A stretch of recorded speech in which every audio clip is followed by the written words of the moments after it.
এখন উনি ওই যে কালকে দেখলাম উনি বলতেছে ওই যে হাসনাতের ওনাকে গ্রেপ্তারের বিষয়ে যে দাবিটা নাহিদদের, উনি বলছেন যে এটা এত সহজ নয়, তাহলে আমার হাত থেকে শপথ নিল কেন? এই কথাটা এখন বলতে শপথ, এই কথাটা এখন বলতেছে কেন? উনি শপথ করেনই তো অপরাধ, উনি শপথ করানোটাই তো অপরাধ।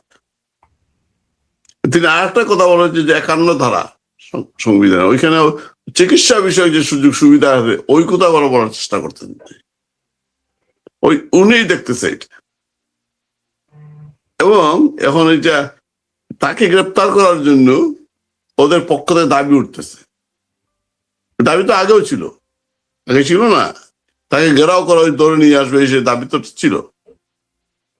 তারা গ্রেপ্তার করার কোনো বিষয় না, এখন তারা গ্রেপ্তার করতেই পারে। আপনি দেখেন না এই বোধহয় সরকার কিন্তু আসলে হয়তো গ্রেপ্তার না করলেও এমন কিছু করবে যে চুপ্পুকে শাস্তি পেতে হবে। আপনি একটা নিউজের হেডিং পড়ে, যেহেতু আমার কোনো ইন্টারেস্ট নাই, যে দুদকে চুপ্পুর বিরুদ্ধে তদন্তের জন্য দুদককে নির্দেশ দেওয়া হয়েছে অলরেডি। চুপ্পু বিষয়টা যাতে আর বেশি দূর অগ্রসর না হয় সেই জন্য বিএনপি একটা কিছু করবে, নতুবা ওই নাহিদরা কিন্তু কথা বলতেই থাকবে, তাও গরম করতেই থাকবে। আপনি এই যে তাদের যে পুষ্য, তাদের যে উপদেষ্টা, বিদেশ থেকে কিছু সাংবাদিক যারা আগে থেকেই এই দেশে যারা আছে তারা এজেন্টদেরকে উৎসাহিত করে বিভিন্ন প্রেক্ষাপটে, আমাদের ইলিয়াস একদম, সে কিন্তু অলরেডি ন্যারেটিভ তৈরি করা শুরু করে দিয়েছে। শায়ের তো আগাম ঘোষণা দিয়েই দিল, এবং তার কথা অনুযায়ী দেখা গেল আসলেই তো চুপ্পু সে যেভাবে বলছিল চুপ্পু সেইভাবে বিদায় হইল। তাহলে তার যে গ্রহণযোগ্যতা আরো বাড়তেছে মানুষের কাছে, শায়েরটা খবরটা কই থেকে পাইল? তাইলে প্রতিটি সরকারের ভিতরে তার লোক আছে, একেবারে ভিতরে গভীরে লোক আছে, তার কথাগুলো ফলে যায় কেন? সুতরাং শাহাবুদ্দিন চুপ্পুর ভবিষ্যৎ আমি মনে করি শাহাবুদ্দিন চুপ্পুর ভবিষ্যৎ হয়তো এক সময় তাকে জেল খাটতে হইতে পারে, না হলে নাহিদটা শান্ত হবে না। নাহিদটা এবং বিএনপিতে কোনো দায় নেই তাকে রক্ষা করার। বিএনপি তাকে ওই আমের আটির মতো ছুঁড়ে ফেলে দিয়েছে। তার বিএনপির কাজ তো শেষ। সাংবিধানিক ধারাবাহিকতা রক্ষা করে নির্বাচন পর্যন্ত এসে ক্ষমতায় আসার জন্য বিএনপি প্রয়োজন ছিল, এবং চুপ্পুকে দিয়ে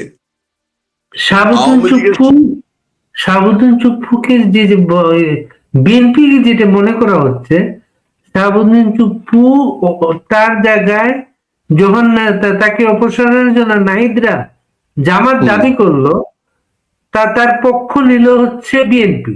হ্যাঁ, তার পক্ষ নিল বিএনপি, এই কারণে নিল মনে করা হচ্ছে যে এখন যদি শাহাবুদ্দিন চুপ্পু অবসরের পরে জামাত বা এনসিপি, হ্যাঁ, তখন হয়তো তাদের মতো করে একজনকে রাষ্ট্রপতি করতে পারতো তারা। হ্যাঁ, রাষ্ট্রপতি করতে পারতো, তখন বিএনপি ক্ষমতায় এসে তার মতো করে তাকে পরিবর্তন করতে পারতো না। তারা মনে করে রাষ্ট্রপতি হয়ে গেল তখন। না, সেই সুযোগটা ছিল না বাড়ি ভাই। যদি সংবিধান ফলো করতে হয়, সংবিধান ফলো করলে সংসদ না বসলে রাষ্ট্রপতি নির্বাচন করার কোনো সুযোগ নেই। রাষ্ট্রপতি তখন তারা যেটা চিন্তা করছে, যেটা প্রথম তারা ভুল করছে, যেটা সংবিধান ফলো করতে গিয়া তারা ভুল করছে। হ্যাঁ, ওইটাই। এরপরে জামাত এনসিপি এখন রাষ্ট্রপতি যদি জামাতের মতো করে রাষ্ট্রপতি করলে তারা এই সংবিধানে থাকতো না, তখনই তারা ওই কথাটা আমি আসতেছিলাম। তারা চাইছিল সংবিধানটা যখনই রাষ্ট্রপতি পদত্যাগ করবেন সাংগঠনিক সংকট হইতো, সংকট হলে তারা যে বিপ্লবী সরাই কিছু বলে না, ওইটা বলে তাদের মতো করে সাজাইতে পারতো। বিএনপি ওই জায়গায় যায় নাই। বিএনপি সাংবিধানিক ধারাবাহিকতা রক্ষা করেই কিন্তু তারা এই জিনিস, যখন কথিত মার্কিন বাণিজ্য চুক্তির কারণে আমাদের এই দেশের স্বাধীন সিদ্ধান্ত গ্রহণের ক্ষমতা খর্ব হয়েছে, অথবা আমাদের সার্বভৌমত্ব হুমকির মুখে পড়েছে বলে চারদিক থেকে একটা উদ্বেগ উৎকণ্ঠা, ঠিক সেই মুহূর্তে ঢাকায় হঠাৎ করে কেন গোপনে মার্কিন গোয়েন্দা কর্মকর্তা কিংবা মার্কিন কূটনীতিকরা গোপনে সফর করছেন? কি তাদের উদ্দেশ্য? কেন তাদের এসব সফর সম্পর্কে কোনো পক্ষ থেকেই, কি মার্কিন দূতাবাস কিংবা সরকারের পক্ষ থেকে কোনো কিছুই জানানো হচ্ছে না? এবং সেই জায়গা থেকে অবশ্যই বিষয়গুলো সন্দেহজনক। যেমন মার্কিন যে সাবেক গোয়েন্দা কর্মকর্তা জেরাল্ড পি হ্যামিল্টন, তিনি মার্কিন দূতাবাসের ব্যবস্থাপনাতে ঢাকায় এসেছেন এবং ঢাকার একটি 5 তারকা হোটেল ওয়েস্টিনে তিনি উঠেছেন। এ বিষয়ে ভারতের একটি গণমাধ্যম নর্থ ইস্ট নিউজ তারা রিপোর্টও প্রকাশ করেছে। এবং এই যে জেরাল্ড পি হ্যামিল্টন, তিনি কোথায় কাজ করতেন? CIA, মার্কিন গোয়েন্দা সংস্থা, সেন্ট্রাল ইন্টেলিজেন্স এজেন্সির ডিরেক্টরেট অব অপারেশনসে দীর্ঘ 3.5 দশকের বেশি সময় তিনি কাজ করেছেন। তার এই সফর কেন সন্দেহজনক? আগেই বলেছি, গোপন রাখা হয়েছে। প্রথমত, এই সফর সম্পর্কে আনুষ্ঠানিক কোনো ঘোষণা নেই। দ্বিতীয়ত, এই ব্যক্তি CIA এর যে গোপন কার্যক্রম, ক্ল্যান্ডেস্টাইন সার্ভিসে দীর্ঘদিন তিনি চাকরি করেছেন এবং CIA এর সর্বোচ্চ সম্মাননাগুলো অর্জন করে তিনি অবসরে যান। এবং সেই সাবেক কর্মকর্তা, মানে মার্কিন যুক্তরাষ্ট্রের দৃষ্টিতে একজন সফল গোয়েন্দা কর্মকর্তা, তিনি বাংলাদেশে। CIA এর ডিরেক্টরেট অব অপারেশনসের কাজ কি? বিদেশে গোয়েন্দা তথ্য সংগ্রহ, গোপন অভিযান পরিচালনা এবং বিদেশি গোয়েন্দা নিয়োগ এবং পরিচালনার দায়িত্ব পালন করে থাকে। আর যে 3 মার্কিন কূটনীতিকের কথা বললাম, তাদের বিষয়ে এ পর্যন্ত কোনো গণমাধ্যমে কোনো রিপোর্ট প্রকাশ হয়নি ঠিকই, তবে আমার যে ব্যক্তিগত সোর্স, বিশ্বস্ত সোর্স, তারা জানাচ্ছে যে তারা 31শে জুলাই পর্যন্ত ঢাকায় অবস্থান করবেন। তাদের নাম, পাসপোর্ট সব কিছু রয়েছে। আমি নামগুলো শুধু প্রকাশ করি। তাদের একজন জেরাল্ড চার্লস, জর্জ ডড এবং র্যান্ডাল ভন। তাদের নিয়ে কেন সন্দেহ যাচ্ছে? খুবই যৌক্তিক প্রশ্ন। তারা ডিপ্লোম্যাটিক পাসপোর্ট নিয়ে বাংলাদেশে প্রবেশ করেছেন। খুব স্বাভাবিকভাবেই যারা ডিপ্লোম্যাটিক পাসপোর্ট নিয়ে নিজ দেশ থেকে অন্য দেশে যান, সেই দেশের সরকার কিংবা সেই দেশের ওই নাগরিকদের দূতাবাস তারা খুব স্বাভাবিকভাবে প্রকাশ্যে নিয়ে আসেন বিষয়গুলো, এবং তারা কোথায় বৈঠক করবেন, কি উদ্দেশ্যে এসেছেন, তাদের যে কর্মসূচি, সেগুলো সম্বন্ধে অন্তত সরকার না হোক, সংশ্লিষ্ট রাষ্ট্রের দূতাবাস তারা বিষয়গুলো তুলে ধরে, এবং এটি স্বাভাবিক নিয়ম। কিন্তু এই 3 জন সম্পর্কেও কোনো ধরনের কোনো তথ্য কেউ প্রকাশ করছে না। নর্থ ইস্ট নিউজ তারা দাবি করছে যে জেরাল্ড পি হ্যামিল্টন CIA এর সাবেক কর্মকর্তা, তিনি ওয়েস্টার্নে উঠেছেন এবং এই সফর নিয়ে, তার এই সফরে আসলে কোনো ধরনের সরকারি আলোচনা, নিরাপত্তা, সহযোগিতা কিংবা ব্যক্তিগত কোনো কার্যক্রম আছে কিনা, বা অন্য কারোর সাথে কোনো ধরনের কর্মসূচিতে যোগ দেবেন কিনা, সেসব বিষয়ে কিছুই উল্লেখ করা হয়নি, কোনো ধরনের ইঙ্গিতও পাওয়া যায়নি। এবং এও তো শোনা যায়, এর আগে অনেকেই দাবি করেছেন যে ঢাকায় মার্কিন গোয়েন্দা সংস্থার একটি নিজস্ব কার্যালয়ও ডক্টর ইউনূস সরকারের সময় খোলা হয়েছে। এমনিতেই করিডোর নিয়ে নানান ধরনের আলোচনা তুঙ্গে ছিল ডক্টর ইউনূস সরকারের সময়। বন্দর বিদেশিদের হাতে তুলে দেওয়া নিয়ে মার্কিন যে চাপ, সেসব বিষয় নিয়ে নানান ধরনের কথাবার্তা, গুঞ্জন ছিল। গুঞ্জন কি, এগুলো সত্যতা আছেই, সত্যতা অবশ্যই আছে, এবং সেগুলো একটা পর্যায়ে থেমে গেলে আবারও কি সেইগুলো মাথাচাড়া দিয়ে উঠছে।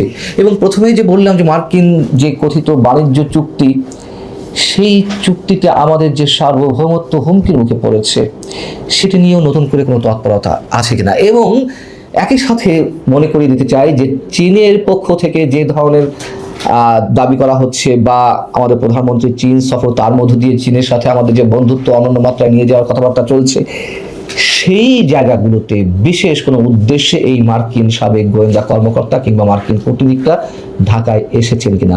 অথবা যদি আরো স্পষ্ট করে বলি, ডিপ স্টেটে খেলা তো এখনো পর্যন্ত থামেনি, এটি স্পষ্ট অনেকের কাছে।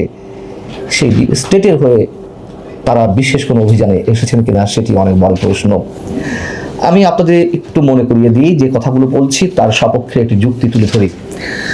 আপনাদের অনেকেরই জানা আছে যে গত বছরের আগস্টে, অর্থাৎ 2025-এর আগস্টের 31 তারিখে এই হোটেল ওয়েস্টিনে একজন মার্কিন নাগরিকের মরদেহ পাওয়া গিয়েছিল। পুলিশের খাতায় তিনি একজন ব্যবসায়ী ছিলেন, কিন্তু রহস্যটা ওইখানেই, যখন কিনা ওই মার্কিন নাগরিকের মরদেহ কোনো ধরনের ময়না তদন্ত ছাড়াই মার্কিন দূতাবাস সেটি গ্রহণ করে, অর্থাৎ কোনো ধরনের ময়না তদন্ত ছাড়াই, পোস্টমর্টেম রিপোর্ট ছাড়াই মার্কিন দূতাবাস সেই মরদেহটি তড়িঘড়ি করে গ্রহণ করে। কেন, কি কারণে? একজন বিদেশি নাগরিক, সেটি মার্কিন নাগরিক হোক আর ভারতীয় নাগরিক হোক, তাদের কারণ মৃত্যু ঘটবে রহস্যজনক কারণে, আর তার পোস্টমর্টেম হবে না, পোস্টমর্টেম ছাড়াই সংশ্লিষ্ট রাষ্ট্র তার লাশ নিয়ে নেবে, সেখানেই রহস্য, সেখানেই প্রশ্ন। বাংলাদেশের গণমাধ্যমে তার মৃত্যু খবরটি এসেছে, যদিও অনেক গণমাধ্যমে এসেছে, কিন্তু বিস্তারিত কিছু বলা হয়নি। ভারতীয় একটি গণমাধ্যম বা বেশ কয়েকটি গণমাধ্যম ওই সময় রিপোর্ট করেছিল যে ওই মার্কিন নাগরিক আরভেল জ্যাকসন নামে ওই মার্কিন নাগরিক, তিনি ছিলেন আমেরিকান স্পেশাল ফোর্সের সিনিয়র কর্মকর্তা। 20 বছরেরও বেশি সময় ধরে তিনি মার্কিন সেনাবাহিনীতে কাজ করেছেন, একাধিক যুদ্ধে অংশ নিয়েছিলেন। আর্মি ন্যাশনাল গার্ডে 3 বছর কাজ করার পর 2006 সালে তিনি মার্কিন সেনাবাহিনীতে যোগ দেন এবং 2024 সালে তিনি 6 বার বাংলাদেশে আসেন। এবং আমাদের পুলিশের খাতায় শুধুমাত্র ছিল তিনি ব্যবসায়িক কর্মকাণ্ডে বাংলাদেশে এসেছেন। যদি তাই হয়ে থাকে, সেই প্রশ্নটি আবারও তুলতে হয় যে কেন পোস্টমর্টেম ছাড়া তার মরদেহ মার্কিন দূতাবাস গ্রহণ করলো, কোথায় তাদের দুর্বলতা ছিল, এবং আমাদের সংশ্লিষ্ট রাষ্ট্র বা সরকারও বা কেন তা নিয়ে কোনো প্রশ্ন তুলল না।